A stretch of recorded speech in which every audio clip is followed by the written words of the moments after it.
Hello everyone. कैसे हैं आप सब।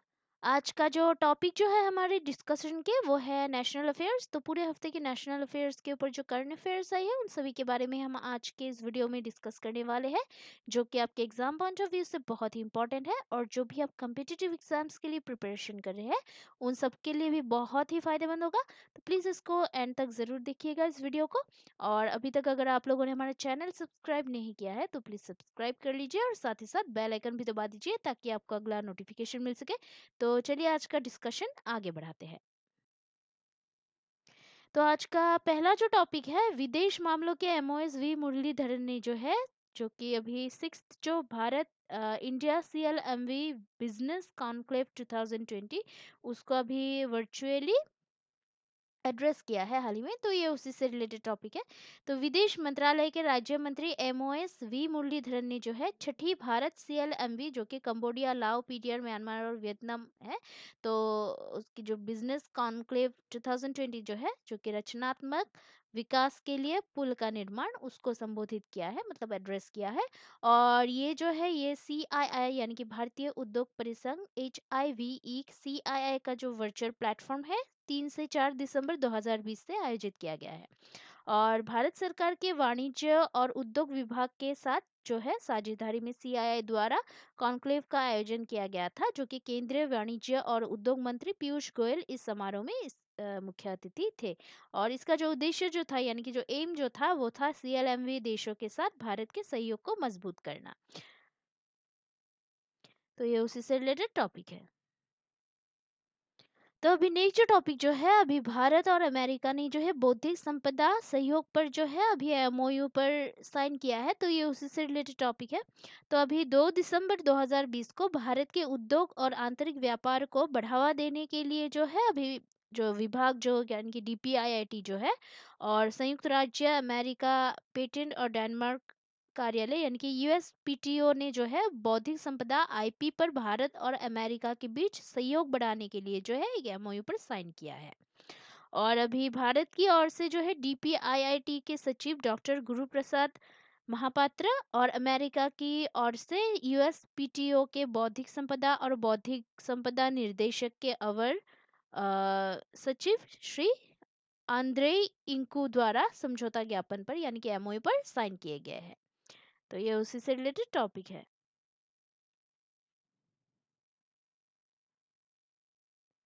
तो अभी और एक जो टॉपिक जो है, अभी फाइनेंस मिनिस्टर निर्मला सीतारमण ने जो है DIR के जो 63rd स्थापना दिवस के दौरान जो है स्मगलिंग इन इंडिया रिपोर्ट 2019-20 जारी किया है। तो ये उसी से रिलेटेड है। तो अभी 4 दिसंबर 2020 को राजस्व खुफिया निर्देशालय DRI का जो है 63rd जो स्थापना दिवस है उसको अभी वर्चुअली मनाया गया है। और इसमें जो है केंद्रीय मंत्री निर्मला सीतारमण ने अभी कॉरपोरेट मामलों के मंत्रालय MCA और भी वित्त मंत्रालय ने ये भाग लिया था। और अभी DRI केंद्रीय अप्रत्यक्ष कर और सीमा शुल्क बोर्ड यानी कि CBIC के तत्वावधान में शीर्ष तस्करी विरोधी खुफिया और जांच एजेंसी है। और इस अवसर के दौरान जो है निर्मला सीतारमण ने भारत में तस्करी की रिपोर्ट 2019-20 का अनावरण किया, जिसमें कि gold and foreign currency, narcotics, drugs, सुरक्षा, पर्यावरण, वाणिज्यिक धोखाधड़ी और उन सभी पर जो है संगठित तस्करी के रुझानों को, मतलब रुझानों का जो है विश्लेषण किया गया था। तो ये उसी से रिलेटेड टॉपिक है। देन और एक जो टॉपिक जो है नेक्स्ट वो है कि यूनिसेफ, NIRD, NPR एंड तीन जो राज्य सरकार जो है उन लोगों के द्वारा आयोजित वाश कॉन्क्लेव 2020 का जो है 7वां जो संस्करण है उसको अभी वर्चुअल तरीके से आयोजित किया गया था।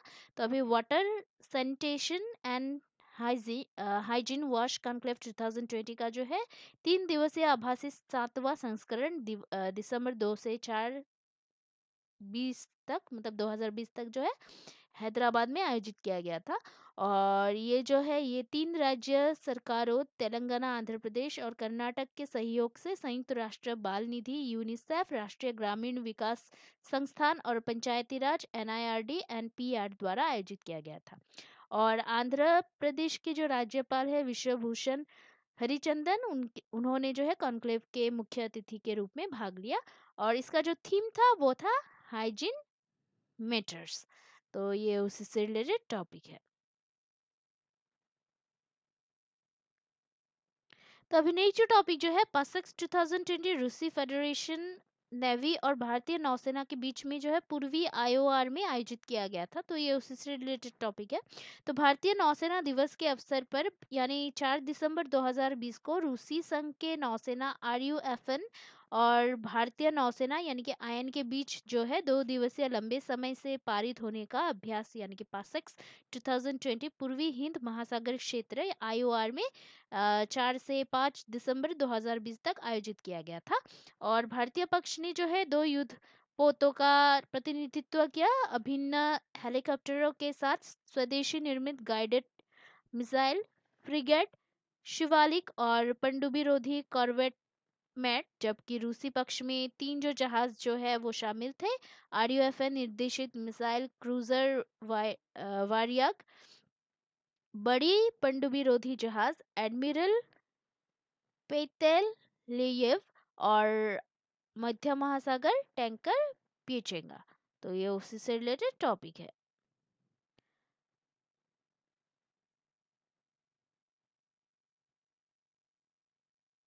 और अभी जो इस अभ्यास ने जो है समुद्री क्षेत्र में भारत रूस के दीर्घकालिक रणनीतिक संबंधों विशेष रूप से रक्षा सहयोग का प्रतिनिधित्व किया है। और इसका जो उद्देश्य जो था यानी कि जो एम था, दोनों अनुकूल नौसेना के बीच अंतर व्यवहार्यता और सर्वोत्तम प्रथाओं को आत्मसात करना।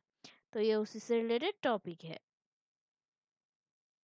अभी नेक्स्ट जो टॉपिक जो है वो है पीएम नरेंद्र मोदी ने जो है आईआईटी 2020 ग्लोबल समिट को जो है एड्रेस किया है। तो ये उसी से रिलेटेड टॉपिक है। तो 4 दिसंबर 2020 को प्रधानमंत्री नरेंद्र मोदी ने शिखर सम्मेलन के उद्घाटन के लिए जो है उद्घाटन के दिन विश्व के सबसे बड़े आभासी शिखर सम्मेलन यानी कि आईआईटी 2020 ग्लोबल समिट को जो है संबोधित किया है यानी कि एड्रेस किया है। और पैन आईआईटी यूएसए द्वारा 2 दिवसीय शिखर सम्मेलन यानी कि 4 और 5 दिसंबर को इसको आयोजित किया गया था। तो उसका जो है अभी आयोजन किया गया था। और शिखर सम्मेलन की अध्यक्षता जो है संजीव गोयल ने की है और सह अध्यक्षता विट्टी विंद्रा ने की थी। तो ये उसी से रिलेटेड टॉपिक है। और इस आईआईटी 2020 ग्लोबल समिट का जो थीम जो था वो द फ्यूचर इज नाउ। तो ये उसी से रिलेटेड टॉपिक है। और एक जो टॉपिक जो है वो अभी यूपी ने दांदूपुर रेलवे स्टेशन का नाम जो है बदलकर माँ बराही देवी धाम कर दिया है। तो ये उसी से रिलेटेड है।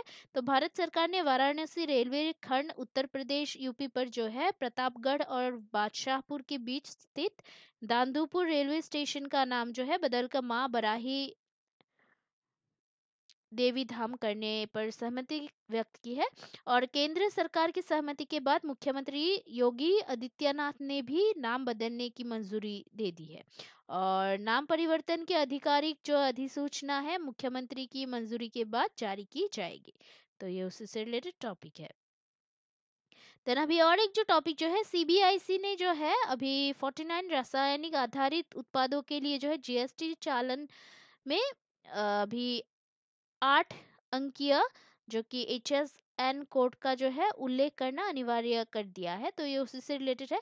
तो 1 दिसंबर 2020 को केंद्रीय अप्रत्यक्ष कर और सीमा शुल्क बोर्ड यानी कि सीबीआईसी ने जो है माल और सेवा कर जीएसटी चालान जारी करने के लिए समय जारी करने की जो समय जो है उसको एक पंजीकृत व्यक्ति के लिए 49 रासायनिक आधारित उत्पादों के लिए 8 अंकों के HSN कोड या टैरिफ कोड का उल्लेख करना अनिवार्य कर दिया है।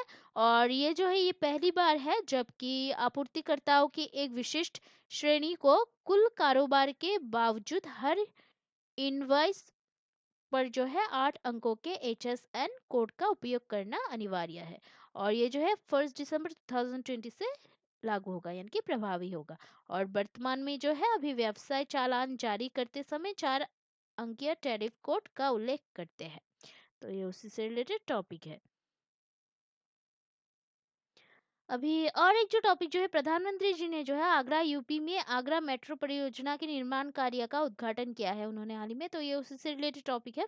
तो 7 दिसंबर 2020 को आगरा उत्तर प्रदेश यूपी में जो है आगरा मेट्रो परियोजना के चरण 1 के निर्माण कार्य के लिए जो है उद्घाटन समारोह आगरा में 15 जो बटालियन पीएससी परेड मैदान में जो है आयोजित किया गया था। और केंद्रीय मंत्री हरदीप सिंह पुरी, आवास और शहरी मामलों के मंत्रालय एमओएचयूए, यूपी के मुख्यमंत्री सीएम योगी आदित्यनाथ और यूपी के राज्यपाल आनंदीबेन पटेल की जो स्थिति में जो है इस परियोजना का उद्घाटन प्रधानमंत्री नरेंद्र मोदी ने आभासी तरीके यानी कि वर्चुअल तरीके से किया। और इस परियोजना में जो है 2 गलियारे शामिल है जिसकी कुल लंबाई 29.4 किलोमीटर है और इसका अनुमानित जो परिव्यय जो है, जो एस्टिमेशन जो है वो 8379.62 करोड़ रुपए है। और ये जो है 5 साल में पूरा होगा। तो ये उससे से रिलेटेड टॉपिक है। अभी और एक जो टॉपिक जो है, एसजेवीएन ने जो है ग्रीन एनर्जी प्रोजेक्ट के विकास के लिए जो है आईआरवीए के साथ आभासी तरीके से एक जो एमओयू जो है उस पर साइन किया है। तो 7 दिसंबर 2020 को एसजेवीएन लिमिटेड ने आभासी तरीके से हरित ऊर्जा परियोजनाओं के लिए भारतीय अक्षय ऊर्जा विकास एजेंसी लिमिटेड आईआरईडीए के साथ जो है एक समझौते ज्ञापन यानी कि एमओयू पर जो है मेमोरेंडम ऑफ अंडरस्टैंडिंग पर साइन किया है। और ये जो एमओयू जो है उसके अनुसार आईआरईडीए हरित ऊर्जा परियोजनाओं के विकास के लिए जो है एसजेवीएन को सेवाएं प्रदान करेगा और अगले जो 5 सालों के लिए जो है अक्षय ऊर्जा परियोजनाओं को बनाने और प्राप्त करने के लिए एक कार्य योजना तैयार करने में एसजेवीएन की मदद करेगा। तो ये उसी से रिलेटेड टॉपिक है। द नेक्स्ट जो टॉपिक जो है, आईएएफ ने जो है सामग्री विज्ञान इंजीनियरिंग में जो है अनुसंधान के लिए सीएसआईआर-एनएमएल के साथ जो है एमओयू पर साइन किया है। तो 7 दिसंबर 2020 को भारतीय वायुसेना आईएएफ ने जो है सामग्री विज्ञान और इंजीनियरिंग के क्षेत्र में अनुसंधान और विकास के लिए जो है वैज्ञानिक और औद्योगिक अनुसंधान परिषद, राष्ट्रीय धातुकर्ता प्रयोगशाला सीएसआईआर-एनएमएल जमशेदपुर झारखंड के साथ एक जो है एमओयू पर साइन किया है। और अभी air marshal Vibhag Pande VSM air officer maintenance के साथ साथ एनएमएल के वरिष्ठ अधिकारियों के साथ जो है वायुसेना के प्रतिनिधि मंडल ने इस एमओयू पर साइन किए हैं। और सीएसआईआर एनएमएल की क्षेत्र विशेषज्ञता के भीतर आईएएफ के लिए जो है गति जो कि मतलब ब्याज की जो गतिविधियों में जो है सहयोग के लिए ये एमओयू पर सीएसआईआर एनएमएल के लिए आईएफ की यात्रा के कारण विकास था। तो ये उसी से रिलेटेड टॉपिक है। और जो टॉपिक जो है, एनटीपीसी ने जो है आईआईएफएम भोपाल के साथ जो है नर्मदा लैंडस्केप बहाली परियोजना के लिए समझौता ज्ञापन पर हस्ताक्षर किए यानी कि एमओयू पर हस्ताक्षर किए हैं। तो नर्मदा लैंडस्केप बहाली परियोजना एनएलआरपी के कार्यान्वयन के लिए जो है एनटीपीसी लिमिटेड, जिसे पहले नेशनल थर्मल पावर कॉरपोरेशन के नाम से जाना जाता था, उसने जो है भारतीय वन प्रबंधन संस्थान यानी कि आईआईएफएम भोपाल के साथ एक एमओयू पर हस्ताक्षर किए हैं। और एनटीपीसी यानी कि एनटीपीसी लिमिटेड और अंतर्राष्ट्रीय विकास के लिए संयुक्त राज्य अमेरिका एजेंसी यूएसएआईडी परियोजना के कार्यान्वयन के लिए समान अनुपात में धन प्रदान करेगा। और ये जो परियोजना जो है, ये जो प्रोजेक्ट जो है मध्य प्रदेश के खरगोन जिले में मध्य प्रदेश के खरगोन जिले में ओंकारेश्वर और महेश्वर बांधों के बीच नर्मदा नदी की सहायक नदियों के जलग्रहण क्षेत्र में लागू की जाएगी। और परियोजनाओं का कार्यकाल अभी 4 साल का होगा, जिसका उद्देश्य नर्मदा नदी की सहायक नदियों में जल की गुणवत्ता और मात्रा को प्रभावित करना होगा। द नेक्स्ट जो टॉपिक जो है, केंद्रीय चिड़ियाघर प्राधिकरण ने जो है 2 नए चिड़ियाघर बिहार और उत्तर प्रदेश में एक एक को मान्यता प्रदान की है। तो ये उसी से रिलेटेड है। तो 7 दिसंबर 2020 को केंद्रीय चिड़ियाघर प्राधिकरण यानी कि सीजरे की 37th जो आम सभा केंद्रीय पर्यावरण वन और जलवायु परिवर्तन मंत्री एमओ ईएफसीसी उनकी अध्यक्षता में प्रकाश जावड़ेकर ने 2 नए जो चिड़ियाघरों को जो है नालंदा बिहार, उसमें अभी राजगीर चिड़ियाघर सफारी, और गोरखपुर उत्तर प्रदेश में जो है शहीद अशफाक उल्लाह खान प्राणी उद्यान को मान्यता प्रदान की है। तो ये उसी से रिलेटेड टॉपिक है। देन नेक्स्ट जो और एक टॉपिक है तो है पीडब्ल्यूसी इंडिया ने जो है यूनिसेफ और युवा के साथ मिलकर जो है 10 साल से अधिक 300 एमएन भारतीय युवकों का उत्थान किया है, यानी कि 7 दिसंबर 2020 को कंसल्टिंग फर्म पीडब्ल्यूसी भारत ने जो है अगले 10 सालों में भारत में 300 मिलियन युवाओं के उत्थान के लिए संयुक्त राष्ट्र बाल कोष यानी कि यूनिसेफ और युवा यानी कि भारत में अनलिमिटेड उसके साथ जो है रणनीतिक सहयोग शुरू करने की घोषणा की है। और नवंबर 2019 में यूनिसेफ ने भारत में जनरेशन अनलिमिटेड युवा लॉन्च किया था, जिसका उद्देश्य कौशल प्रदान करना और भारत में 1.8 बिलियन युवाओं को रोजगार प्रदान करना है। तो ये उसी से रिलेटेड टॉपिक है। देन नेक्स्ट एक जो टॉपिक है, नेक्स्ट टॉपिक वो है मास्टर कार्ड एनआईएमएसएमई और सीआईआई ने जो है भारत में एमएसएमई के लिए एक क्षमता निर्माण पहल डिजिटल सक्षम लॉन्च करने के लिए भागीदारी की है। तो 7 दिसंबर 2020 को मास्टर कार्ड सूक्ष्म लघु और मध्यम उद्यम के लिए जो है राष्ट्रीय संस्थान एनआईएमएसएमई और भारतीय उद्योग परिसंघ सीआईआई ने जो है भारत में सूक्ष्म लघु और मध्यम उद्यम एमएसएमईज के लिए जो है डिजिटलीकरण के बारे में जागरूकता लाने के लिए एक क्षमता निर्माण पहल जो कि डिजिटल सक्षम को लॉन्च करने के लिए साझेदारी की है। और इस 3 साल की परियोजना के तहत 3 लाख से अधिक एमएसएमईज को जो है डिजिटलीकरण अपनाने के लिए प्रशिक्षित किया जाएगा सॉरी। तो ये उसी से रिलेटेड टॉपिक है। देन नेक्स्ट जो टॉपिक जो है 2019 में जो है मलेरिया के मामलों में 17.6% की गिरावट दर्ज करने वाला जो एकमात्र उच्च स्थानिक देश है वो भारत है। और डब्ल्यूएचओ विश्व मलेरिया रिपोर्ट 2020 के अनुसार है ये। तो ये उसी से रिलेटेड टॉपिक है। तो विश्व स्वास्थ्य संगठन यानी कि डब्ल्यूएचओ द्वारा जारी विश्व मलेरिया रिपोर्ट 2020 के अनुसार 2018 की तुलना में जो है 2019 में भारत 17.6% की गिरावट दर्ज करने वाला एकमात्र उच्च स्थानिक देश बन गया है। और भारत ने जो है डब्ल्यूएचओ दक्षिण पूर्व एशिया क्षेत्र में मलेरिया के मामलों में जो है अभी सबसे बड़ी गिरावट दर्ज की। इसने जो है 2000 में 20 मिलियन मामलों की तुलना में 2019 में 5.6 मिलियन मामले दर्ज किए हैं। और वैश्विक रूप से जो है 2018 में 87 मलेरिया स्थानिक देशों में 229 मिलियन मलेरिया के मामले सामने आए। और विश्व मलेरिया रिपोर्ट 2020 के अनुसार मेघालय ने जो है भारत में मलेरिया के मामलों में 59% की कमी लाने में शीर्ष स्थान हासिल की है। तो ये उसी से रिलेटेड टॉपिक है। अभी नेक्स्ट टॉपिक जो है डब्ल्यूसीएफ और नीति आयोग ने जो है साइबर स्पेस पर देश के बच्चों और युवाओं को प्रशिक्षण प्रदान करने के लिए जो है भागीदारी की है। तो अभी ये उसी से रिलेटेड टॉपिक है। तो अभी निजी फर्म डब्ल्यूएनएस ग्लोबल सर्विसेज की कॉर्पोरेट सामाजिक जिम्मेदारी CSR wing WCF WNS care foundation उन्होंने जो है अभी भारत के बच्चों और युवाओं को साइबर स्पेस पर प्रशिक्षण प्रदान करने के लिए नीति आयोग के अटल इनोवेशन मिशन एआईएम यानी कि एम के तहत जो है अटल टिंकरिंग लैब्स यानी कि एटीएल के साथ भागीदारी की है। और डब्ल्यूसीएफ अपने प्लेटफॉर्म साइबर स्मार्ट के माध्यम से जो है डिजिटल शिक्षा प्रदान करेगा। तो ये उसी से रिलेटेड टॉपिक है।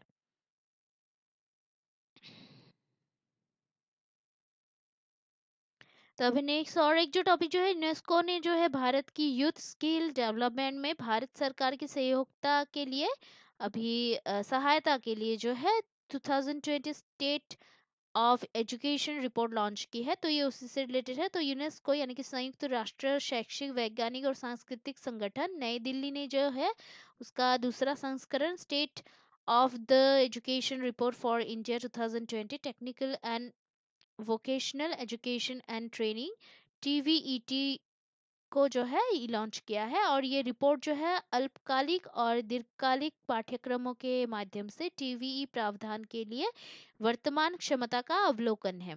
और इसे जो है यूनेस्को नई दिल्ली के मार्गदर्शन में Tata institute of social sciences TISS Mumbai Maharashtra के जो शोधकर्ताओं जो है यानी कि रिसर्चर्स जो है उनकी एक अनुभवी टीम द्वारा विकसित किया गया है। तो ये उसी से रिलेटेड टॉपिक है। देन नेक्स्ट जो एक जो टॉपिक है वो है इंडियन नेवी ने जो है इसराइल के स्मैश 2020 एंटी ड्रोन सिस्टम की जो है खरीद को अंतिम रूप दिया है।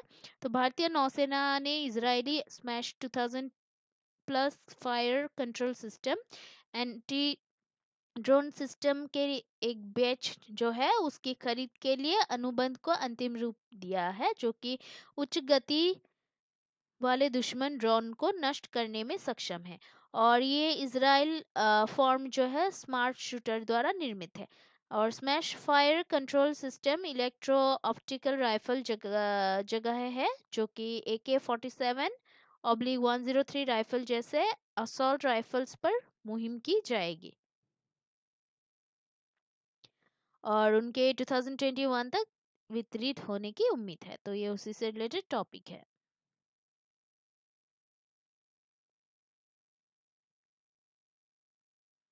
तो अभी नेक्स्ट जो टॉपिक जो है अर्बन क्वालिटी यानी कि IIT बॉम्बे ने जो है 2020 की जीवन सूचकांक की शहरी गुणवत्ता जारी की है, जो कि मुंबई सबसे ऊपर है इसमें और पटना अंतिम स्थान पर है। तो ये उसी से रिलेटेड टॉपिक है। तो 5 दिसंबर 2020 को IIT बॉम्बे ने शहरी गुणवत्ता जीवन यानी कि UQOL सूचकांक 2020 जारी किया है, जिसमें 7 श्रेणियों में रखे गए 29 संकेतकों का उपयोग करके भारत के 14 भारतीय शहरों को स्थान दिया गया है। इसके अनुसार मुंबई महाराष्ट्र जो है वो शीर्ष पर है यानी कि टॉप पर है। इसके बाद जो है दिल्ली, कोलकाता और चेन्नई सबसे उच्च गुणवत्ता वाला जो जीवन जो है वो प्रदान करता है, और जबकि बिहार की राजधानी पटना अपने लोगों के जीवन की सबसे जो कि खराब जो है वो गुणवत्ता प्रदान करती है। और ये पहली बार है जब सूचकांक ने जो है अभी लिंग समानता का जो है कारक माना है, जिसके तहत चेन्नई से सबसे अधिक महिला अनुकूल शहर के रूप में नामित किया गया है, जबकि पटना अंतिम स्थान पर था। तो ये उसी से रिलेटेड टॉपिक है। देन नेक्स्ट जो एक जो टॉपिक जो है वो है जो कि 9 दिसंबर को जो है 9 दिसंबर 2020 को कैबिनेट ने कुछ मंजूरी दी थी, तो उन मंजूरी के बारे में है। तो 9 दिसंबर 2020 को जो है प्रधानमंत्री नरेंद्र मोदी की अध्यक्षता में केंद्रीय मंत्रिमंडल ने जो है निम्न कुछ जो प्रस्ताव जो है उनको मंजूरी दी है। तो वो रहा कि मंत्रिमंडल ने जो है अभी आत्मनिर्भर भारत रोजगार योजना के लिए 22,810 करोड़ रुपए की मंजूरी दी है, पहला। देन नेक्स्ट जो है दूसरा जो है वो है अरुणाचल प्रदेश, असम जिले में इन जिलों में जो है सरकार ने मोबाइल कवरेज प्रदान करने के लिए USOF योजना को मंजूरी दी है। और देन नेक्स्ट और जो दूसरा मतलब तीसरा जो है वो है मंत्रिमंडल ने जो है मुख्य भूमि कोच्चि और लक्षद्वीप समूह के बीच सबमरीन OFC कनेक्टिविटी के प्रावधान को मंजूरी दी है। और उसके बाद जो चौथा जो है वो है कैबिनेट ने जो है भारत में PM वानी स्कीम नाम से बड़े पैमाने पर वाईफाई नेटवर्क लॉन्च करने को मंजूरी दी। और उसके बाद छठा जो है वो है पांचवा जो है मंत्रिमंडल ने जो है भारत और लग्जमबर्ग के बीच द्विपक्षीय समझौता ज्ञापन पर हस्ताक्षर करने के लिए सेबी के प्रस्ताव को मंजूरी दी है। उसके बाद अभी 9 दिसंबर 2020 को जो है विदेशी देश के साथ जो है कैबिनेट ने कुछ प्रस्तावों को मंजूर किया है। तो ये रहा कि स्वास्थ्य और चिकित्सा के क्षेत्र में जो है सहयोग पर भारत और सूरीनाम के बीच सरकार ने समझौता ज्ञापन को मंजूरी दी यानी कि MOU को।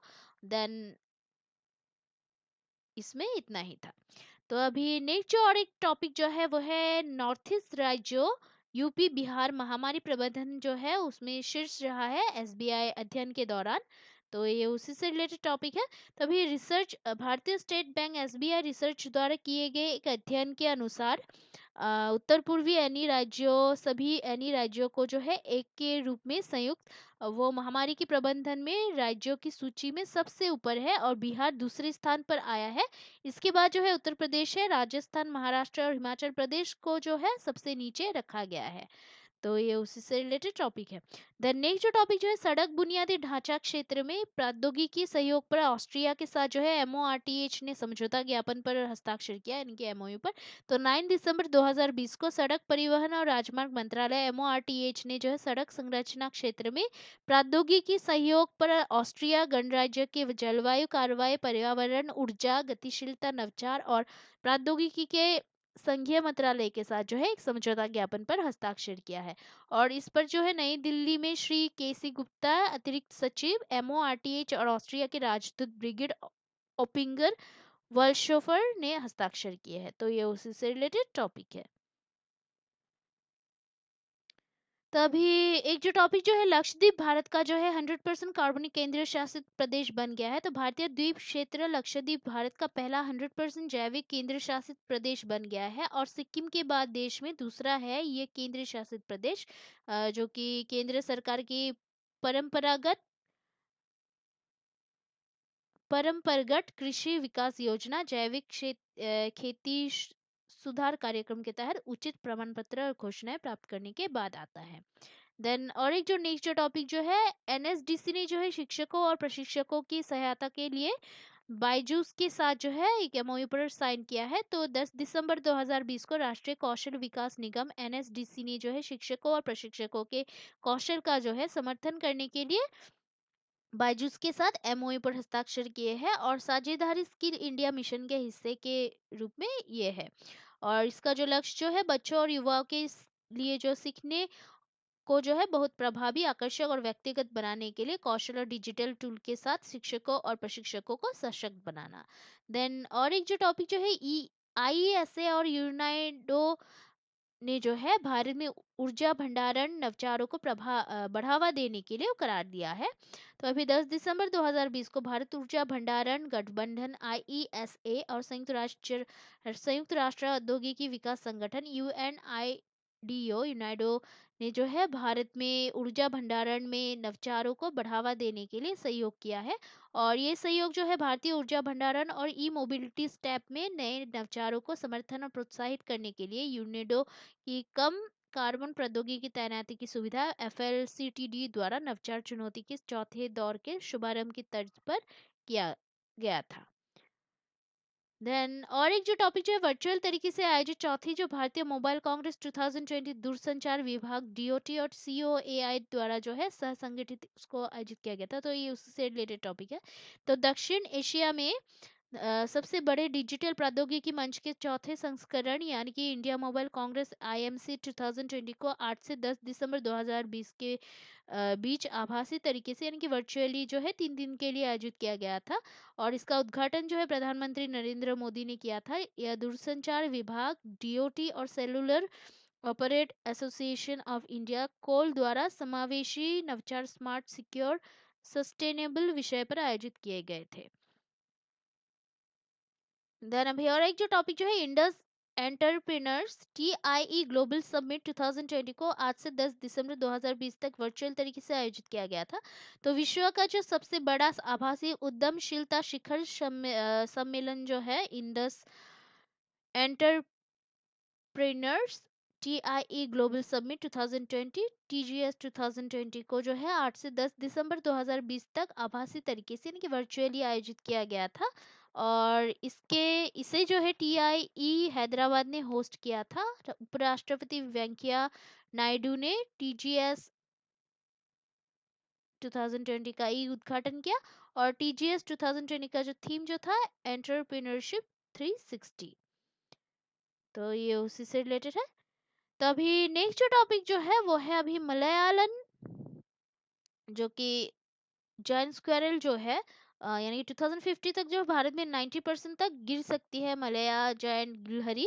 और जेएस आई का मतलब ZSI का जो है अपनी तरह का ये पहला सर्वेक्षण है। तो इसके अनुसार जो है 90% तक ये मतलब गिर सकता है इसका जो मतलब नंबर है। तो ये उसी से रिलेटेड टॉपिक है। तो पर्यावरण वन और जलवायु परिवर्तन मंत्रालय MOEFCC के तहत zoological survey of India ZSI द्वारा किए गए पहले तरह के सर्वेक्षण के अनुसार मलयान विशालकाय गिलहरी या ब्लैक जायंट स्क्वेरल जो कि रुथफा वाइकलर अपने मूल निवास क्षेत्र से उसके जो सिकुड़ने के कारण 2050 तक जो है अभी भारत में 90% तक ये गिर सकता है इसका नंबर। और वर्तमान में जो है भारत में मूल निवास का केवल 43.38% ही इसके रहने के लिए अनुकूल है। 2050 तक जो है इसके निवास स्थान के अनुकूल क्षेत्र 2.94% तक गिर सकता है। और 2050 तक जो है गिलहरी का निवास केवल दक्षिणी सिक्किम और उत्तर बंगाल तक ही सीमित रहेगा। और गिलहरी को जो है वन व्यवस्था मतलब वन स्वास्थ्य का एक जो संकेतक जो है वो माना जाता है। और गिलहरी की आबादी में जो है गिरावट वन क्षेत्र में गिरावट को दर्शाती है। तो ये उसी से रिलेटेड टॉपिक है।